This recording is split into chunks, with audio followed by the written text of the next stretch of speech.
Hey folks, you may have seen a while back that YouTube announced it was experimenting with making dislike counts private to only the creator of the video.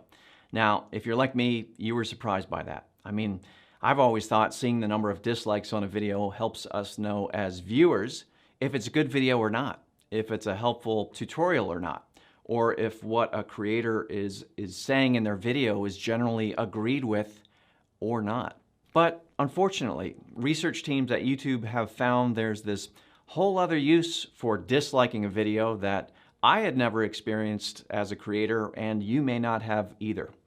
Apparently, groups of viewers are targeting a video's dislike button to drive up the count, turning it into something like a game with a visible scoreboard.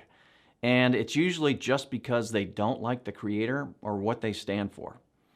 That's a big problem when half of YouTube's mission is to give everyone a voice.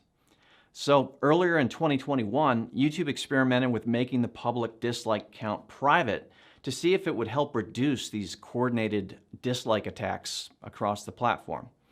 And after analysis, they did see a reduction. So the update from YouTube is that the dislike button is staying, but the dislike counts will now be private. You can still dislike videos, and that action will be used to tune your own recommendations, but you won't be able to see the dislike count. Only the creator can find it on the back end if they want. Now, a few common questions we saw from the initial experiment. First, without a public dislike count, how can viewers tell if a video is worth watching? Again, I kind of had this question too, but it turns out that while viewers might use the dislike count to give them a sense of a video's worth, when the teams looked at the data across millions of viewers and videos in the experiment, they didn't see a noticeable difference in viewership, regardless of whether they could see the dislike count or not. In other words, it didn't really matter if a video had a lot of dislikes or not, they still watched.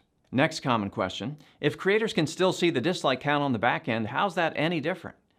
They can see it if they look for it inside Studio Analytics under the Engagement tab. But overall, it's much less likely to cause stress and embarrassment if the count isn't visible to the public. And one more common question, is this because YouTube Rewind got lots of dislikes?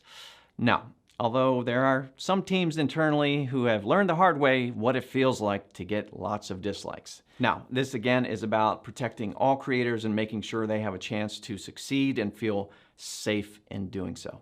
All right, so that's the update. I hope it doesn't cause too much frustration. Honestly, I think you're going to get used to it pretty quickly, and keep in mind other platforms don't even have a dislike button. So consider that. Thank you, and I hope you're well.